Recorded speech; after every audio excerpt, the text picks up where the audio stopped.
El perro ladra, el perro ajeno está ladrando y repite cada tanto una cantidad justa, no más. Ajeno sigue. El zapato derecho del amo, no más. Cada tanto una cantidad justa, además ajena. Del otro lado, el zapato izquierdo repite, está ladrando el amo, el perro, al unísono. En esta oportunidad, en estos viajes literarios virtuales que hacemos acá en Restos Diurnos, nos vamos nuevamente a la ciudad de La Plata porque ahí nos está esperando quien nos acaba de compartir un poema. Hablo de Ana Pinotti, quien es montevideana, uruguaya, y le damos la bienvenida. ¿Cómo estás? ¿Cómo estás, queridísimo? Buenas para todas y todos que nos estén escuchando. Gracias por la conversación. Un placer que podamos compartir este rato de poesía, de compartir tus poemas. Y vos sabés que venía acordándome de las charlas que surgieron ahí cuando nos conocimos en Tucumán en febrero de este año, y la poesía y todo ese mar de este género literario siempre estaba ahí dando vueltas, más allá que obviamente lo que nos juntó ahí de alguna manera, sobre todo a vos por supuesto, con la presentación de tu último o del más reciente poemario, era obvio que iba a estar la poesía, pero surgía en diferentes temas, de diferentes maneras, en diferentes comidas, en diferentes situaciones del día y demás. Así que, haciendo esa pequeña alusión o introducción, me gustaría saber justamente cuándo empezó en vos la poesía, cuándo se encendió esa chispa, si tal vez tengas el momento exacto que recuerdes, o en la época o el aproximado. Mira, haciéndome cargo de que lo que quería hacer o que lo que me gustaba o lo que estaba haciendo era eso, fue más grande, ya a partir de los 20. Pero esto aparece en la adolescencia de una manera de proteger mi intimidad, porque tenía una madre muy, muy, muy intrusiva que leía todo, revisaba todo. Entonces yo me di cuenta que cuando leía, porque me gustaba leer, había algo ahí de lo que uno decía y lo que el otro interpretaba que no tenía por qué ser igual. Y yo necesitaba tener un registro de cosas que me pasaban. Y bueno, y el diario íntimo que tenía, el candado, no, mamá lo abría, o sea, no había límites. Entonces empecé como un juego, dejando pequeñas anotaciones, a modo y medio que no se entienda, pero que yo sí supiera de lo que estaba hablando, registro de fechas, personas que pasaban a ser personajes, un poco jugando para encontrar un lugar de amparo, mayormente. Luego yo estudié periodismo y no terminé la carrera, me vine justo para acá, para Argentina, y yo tenía muchas ganas de poder formarme y entrar en diálogo con la poesía. Y en Uruguay se me había hecho un poco restrictivo porque no había demasiados grupos de taller, los que había estaban para mí eran como muy expulsivos, era gente muy grande, yo estaba como buscando otra cosa y no lo encontré. Y cuando vine para Buenos Aires, me puse ahí en contacto ya con maestros y ahí empecé como, primero a nivel curiosidad, era bueno, yo quiero ver qué onda esto, ¿no? Yo pensaba que yo escribía, aparte, eso era lo más hermoso. Cuando me encontré frente, claro, a un maestro y a poetas, claro, yo no escribía poesía, yo escribía cualquier cosa que se me ocurría. Y es muy hermoso el haber podido pasar por todo el proceso de formación, entre la idea que yo tenía de lo que escribía y la idea de lo que era un poema y la idea que era, que hacía uno con eso a la hora de compartir con otros, o sea, y pasaron muchos años en todos esos procesos con diferentes maestros. Así que podría decirse que me lo tomé en serio como interés y decir, bueno, esto no lo voy a encontrar en la facultad, que también había pasado por letras, esto lo encuentro afuera, bueno, y el mismo laburo que me tenía que tomar para la facultad me tenía que tomar para esa formación. Y creo que ahí me di cuenta que era un interés que realmente estaba haciendo en mi vida algo que estaba pidiendo pistas, ¿no? Y bueno, y tuve la muy buena suerte de encontrar maestros que fueron maestros para la escritura y para la vida, me ordenaron. Contame justamente aprovechando esos maestros, ¿quiénes fueron? ¿Quiénes te guiaron? ¿Quiénes sentís? Porque me parece fuerte esto de que no solamente para la escritura, que es de alguna manera lo que vos buscabas, sino para la vida, que vos sentirte contenida, que la poesía te contenga, pero de verdad, ¿no? No que quede como en esos versos que esbozabas y nada más. ¿Quiénes fueron? Fueron varios. La primera maestra fue María del Carmen Colombo. Daba un taller en una biblioteca.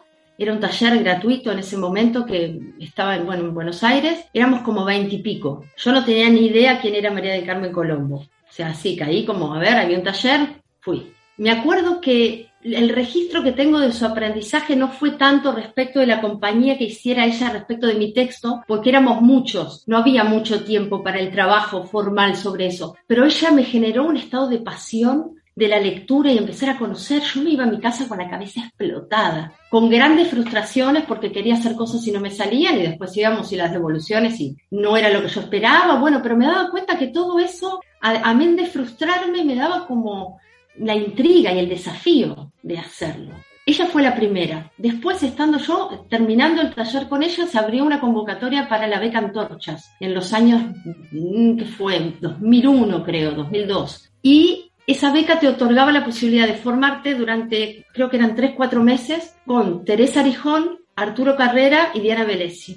Y no solamente era talleres con ellos de formación de escritura, sino también nos dieron una gran biblioteca, nos dieron muchísimos libros. Y cada uno de los maestros elegía su bibliografía para compartir. Así que pasamos desde la poesía auditiva y la exploración de la poesía visual, y con Teresa Arijón, bueno, el verso de Diana, yo creo que aprendí a leer poesía con Diana, aprendí a leer con ella en el sentido profundo de la lectura. Y Arturo abrió una cabeza en mi biblioteca que yo no tenía, y creo que es gran parte de esa biblioteca que habilitó, más experimental, hace mucho a mi experiencia y a lo que tomo hoy por hoy para seguir componiendo. Así que ese trío fue como, wow, yo tampoco sabía quién era Teresa Arijón, ni Carrera, ni Diana. Y eso me parece que estuvo buenísimo porque no había algo enaltecido, yo estaba en el lugar de aprendizaje y bueno, y después caí en la cuenta.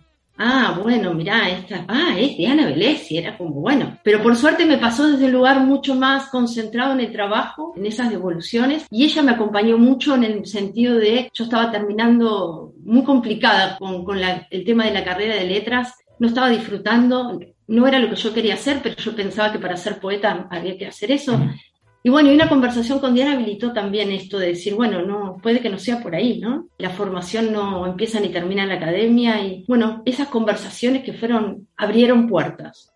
Y después, bueno, hacerse cargo de que querer ser poeta y en esta sociedad vivir de esto implica muchísimos sacrificios, que no es todo hermoso y me la paso, no, o sea, también está bueno pensar la otra parte. O sea, hay una decisión de vida y bueno, y es muy inestable. Pero los maestros estuvieron ahí. Y después, el último taller así de tiempo que hice fue 2 antes. Uno hice con Osvaldo Bossi y con Walter Casara, estaban dando un taller juntos, que también me aportaron toda una lírica que yo no estaba leyendo, por ejemplo, un montón de autores nuevos. Y después el último taller fue con Helder, con Daniel Helder, que también, todo esto becas, postulación, beca, porque yo nunca tuve dinero como para poder bancarme mucho los maestros. Así que la última la dio el Rojas, la Universidad de Buenos Aires, me presenté y trabajé ahí con Daniel Helder el primer libro. Fue como, siento que fue perfecto con él también por la manera que tenía de pensar. Yo sentía que estaba como muy sola en mi experiencia, en mi invento, y él le dio como un lugar, le dio sentido, me dio bibliografía, era como, mirá, esto viene de acá. No estás inventando nada, como. Y ahí fue genial, porque sentí ahí unos grandes compañeros para seguir explorando también. Y después nada, la lectura todo el tiempo de otros. Me interesa mucho cartoon, así que tomo seminarios de cartoon porque me encanta cómo compone la idea teatral. No voy a escribir teatro, simplemente lo hago porque me interesa. Hago también seminarios con Mariana Enríquez porque me interesa mucho lo que hace. No para escribir narrativas, sino para ver cómo lo hace y ver cómo componen las escenas, los movimientos, la acción, qué de eso me puede aportar para mi poema. O sea, siempre para mi poema. Pero me doy cuenta que la formación es eterna. Y eso me encanta también, ponerme en posición de no saber. Quiero volver a esta parte que nos compartiste de estos primeros maestros que nombraste y maestras. Te abrieron la cabeza porque vos venías con algo, o sea, no utilizaste la palabra, pero sería como más ortodoxo. Entonces, me gustaría saber con qué venías vos y qué te ofrecieron, qué te acordás que te ofrecieron primero, que vos dijiste, mirá, y que eso es como la explosión para todo lo demás, para toda la biblioteca. ¿Con qué venías vos?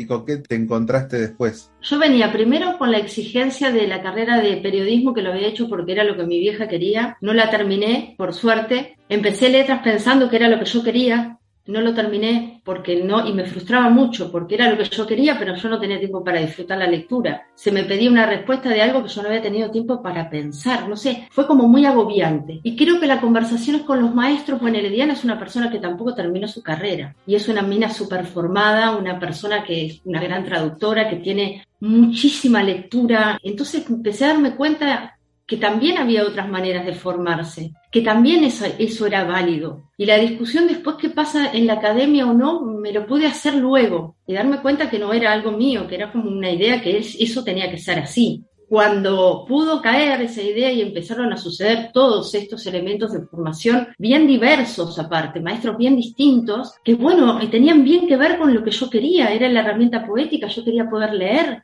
yo quería saber cómo lo hacían, quería poder componer y hacer algo respetable, quería decir algo propio. Y bueno, y todo eso en el aprendizaje, en las frustraciones, en las fallas, en los abrazos de los maestros, se fue armando medio así. Creo que me habilitaron también eso de decir, bueno, no todo pasa por la idea que tiene de dónde tiene que pasar, ¿no? Por eso también me gusta mucho Cartoon, que trabaja siempre sobre la idea del error. Él dice de la potencialidad del error, porque se está esperando de nosotros un éxito, no un fracaso.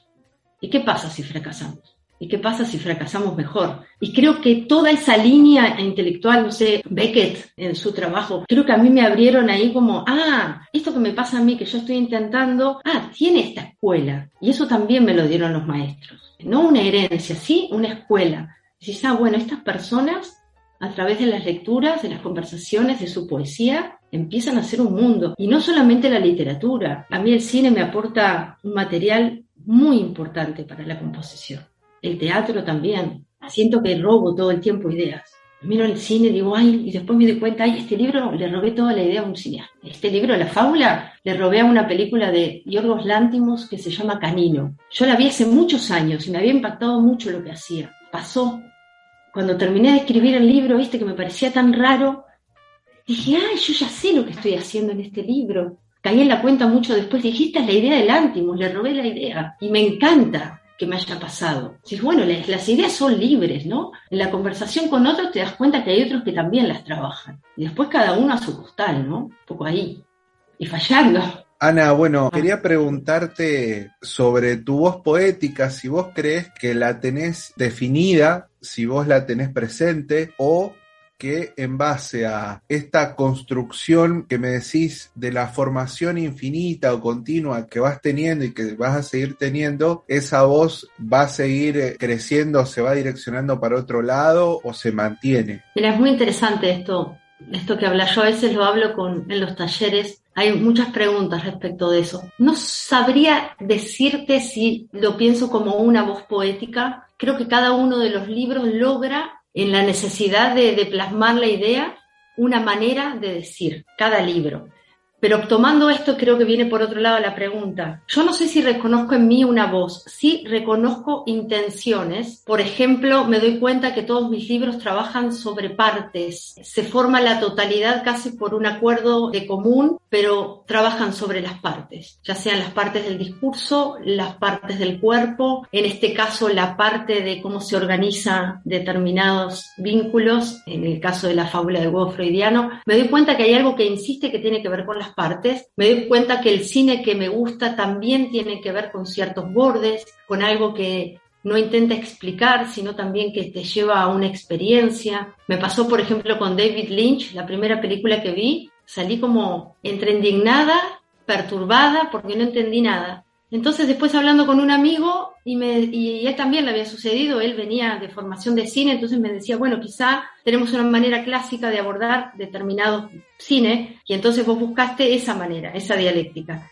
Y quizá lo que te estaba proponiendo el director en este caso era entregarse a esa experiencia, no desde la manera que tenemos de contar una historia más clásica, sino, bueno, esta manera. Y yo ahí creo que también hubo una manera de pensar que empecé a buscar ese tipo de cine, ese tipo de teatro que también trabaja con los fragmentos o con ciertos bordes, como poniendo sobre la mesa en riesgo lo clásico como una fortaleza única, sin discutirla, pero también pensando que puede haber otras maneras en esos bordes. Y creo que todo me lleva ahí. No creo que cambie mucho la insistencia. Creo que encontré ahí un lugar que generalmente bordea la incomodidad. O sea, yo siempre escribo y mis libros son incómodos porque siento que me es incómodo el afuera y la humanidad. Entonces creo que el desafío es cómo encuentro belleza o un gesto estético en ese lugar incómodo. Entonces no creo que varíe la fórmula, sí creo que siguen alimentándose. Me voy encontrando más y digo, ay, esto también, y entonces encontré tal cosa y digo, esto también. Cuando descubrí a Cartoon dije, uy, buenísimo. O sea, siento que hay, y después cuando pienso en el mapa digo, ah, claro, me es súper coherente el mapa para mí. Entonces siento que todo está como en cierta tensión y según lo que me esté motivando a mí escribir en ese momento empiezan los materiales. Desde lo que dijo la vecina de al lado a la película, todo empieza a ser como un material óptimo, ¿no? Como si uno estuviera con un oído que escucha ciertos agudos, ¿no? Que no suceden todo el momento, pero estás atento y cuando sucede aparece ahí como idea a trabajar. Estimada Ana, te invito a que nos compartas algunos de tus poemas. El huevo del perro de Dios bajo la tierra antes de que sea demasiado tarde. Precavido en el cuidado del subproducto, del valor, del latido aún antes, bajo la tierra, el perro guardián sabe las condiciones, las temperaturas, y nadie más escuchó cuando decía, a la vista de todos, demasiado tarde. Se confundía a veces el aullido del perro con el ladrido del huevo. Por la noche, parece, bajo el manto negro todavía brillar. La gallina tiene otra perspectiva sobre el huevo, sobre las manos del amo, y el calor acogedor de las plumas que sin querer produce, dijo una vez, pero fue malentendida. Parece otra cosa bajo el manto negro, el huevo. No sé cuándo terminan esas cuestiones que no tienen razón a veces cuando terminan. ¿Qué gallina? ¿Qué perro? ¿Qué cruz? ¿Qué garantías? Puede ser excesivo y también necesario y también justo. A veces, un huevo o dos. Con nosotros, desde la ciudad de La Plata, en provincia de Buenos Aires, Ana Pinotti. Ana, bueno, me gustaría saber, más allá de que por supuesto ahora estamos disfrutando, nosotros como lectores, vos como autora de esta fábula del huevo freudiano, ahí de la editorial de los amigos de Falta Envido, y me gustaría saber si ya estás pensando, si ya estás trabajando, si hay un borrador de un libro o libros nuevos, o te tomás tu tiempo y estás así como en algún periodo de no escribir. ¿Cómo trabajás esa parte? No publico muy seguido porque me tomo tiempo, más allá de la euforia y la alegría que me da sentir que estoy en una idea y me parece fantástica. Bueno, después cuando baja la euforia puedo sentarme críticamente a pensar qué está aportando a los libros anteriores o qué conversación puede habilitar. Ahora tengo un libro que está cerrado y está en México en una competición esperando que les otorguen un dinero del Ministerio de Cultura de México, y si eso sale un libro mío que se llama Lo que echamos a perder, que para mí sería un alegrón poder empezar a que el libro empiece a circular también en Latinoamérica, sería muy bueno. Y ese está escrito hace rato, en realidad estaba ahí sin apuro, había habido una oferta de publicación, pero justo yo había concursado la fábula con Falta Envido y salió, así que dije, bueno, este libro se para, no tenía apuro, así que ahora está ahí en México a expensas de a ver qué pasa. Y ahora estoy trabajando un texto que para mí es un gran desafío porque generalmente en mis libros no trabajo mucho con personas, trato de jugar metáforas un poco más lejanas de las personas y de lo personal, y estoy trabajando sobre los vínculos familiares. Me pareció a mí una sorpresa cuando lo empecé a escribir porque no lo estaba pensando, y dije, bueno, quizá es el momento de poder reflexionar sobre eso tan habitual, después de todo lo que se ha dicho, a mi manera, ¿no? A mi manera de construir, digo, pero para mí es un desafío pensar, bueno, en una manera de relación humana que es la familia. Que estés en que el continente que estás, bueno, hay acuerdos que implican eso. Entonces, a ver qué sucede con eso adentro, más allá de lo que se supone que es una relación de padres, hijos y familia, ¿no? A ver qué pasa. Y estoy explorando eso, muy inquieta por momentos, porque siento que no es un territorio que me sea muy ameno, y desafiada, y leyendo a otros, como para ver cómo me acompaño. Estoy leyendo a María Moreno, El corazón del daño, Es muy hermoso, es todo un libro sobre un diálogo que ella tiene, una conversación con su madre, recuerdos, que es muy intimista y muy cruda, y a mí me pareció hermoso como material de acompañamiento para reflexionar, ¿no? Simplemente como a ver qué pasa con esto. Así que estoy ahí, en esa gestación. No sé si es un libro, siento que tiene una idea bastante clara, pero bueno, está escribiéndose todavía. Y me cuesta, no estoy como en una escritura así seguida. Voy, escribo, entro, doy vueltas, no me es cómodo, pero bueno, me desafía, así que estoy ahí, direccionada en esa. Pensaba, volviendo al principio de esta conversación, este trabajo nuevo que estás haciendo, que tiene que ver con lo familiar, pero dijiste algo así ahora como que no estás puntualizando en personas, que te estás alejando, hay una cosa ahí media encriptada, y pensaba inevitablemente en esto que nos compartías, de que escribías ahí en tu diario en esa forma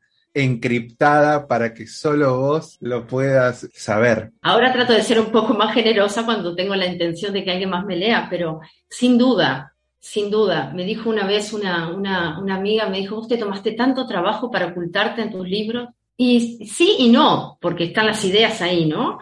Pero también creo que a veces me aburre un poco leer toda esta poesía tan íntima de la gente que hace con su casa y no sé qué, como la experiencia de vida, ¿viste? A no ser que esté maravillosamente escrita, no sé, a lo Anne Carson, compro. Pero hay un lugar de mucha comodidad, creo también, como si la experiencia propia fuera por sí material estético.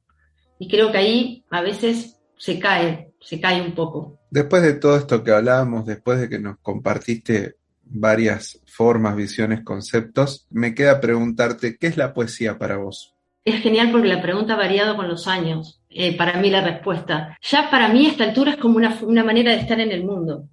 Es una manera de pensar. Siento que articulo todo a través de mi intención y de mi espacio de escritura. O sea, mi trabajo, los horarios, la decisión de cómo me voy a mantener. O sea, empezó a ser un centro muy importante y siento que es una manera de estar en el mundo hoy por hoy. Después el trabajo con el poema es un desafío estético. Me parece que es un trabajo para siempre y un desafío estético, y me parece que está buenísimo cuando ya después tenés más de un par de libros publicados, el ser consciente de qué está diciendo esa acumulación, y ante la pregunta ¿y a quién le importaría esto? Ponerse a trabajar, y eso es lo que hago yo todo el tiempo. Por eso también fallo, y me parece que está bueno reconocerse cuando algo más allá de lo que nos gustó no le importa a nadie. Y en eso yo trabajo mucho con amigos lectores que tienen esa posibilidad de decirme, no, Ana, esto no. Y eso yo me apoyo muchísimo, me parece que es muy necesario la confianza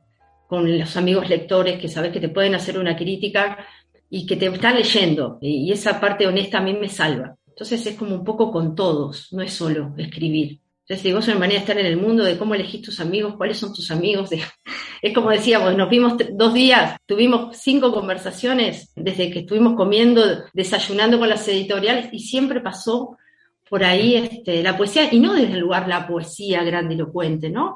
Sino desde el oficio, el estar ahí, insistiendo en eso, ¿no? Estimada Ana Pinotti, te quiero agradecer este rato que hemos compartido. La verdad, un placer de mi parte, y te invito, por supuesto, a que cierres esta charla con el poema que vos quieras. Decirte que hermoso ser parte de tu proyecto, y bueno, ojalá nos vemos pronto, compañero, con este proyecto que estás teniendo, que te traiga el viaje, que te traiga la poesía de viaje por acá. Para que no sea trágico, para dejar sobre la mesa lo entendido, matemos antes al perro al que le dábamos de comer. Sobre la mesa, para que no sea trágico, lo entendido y una cruz.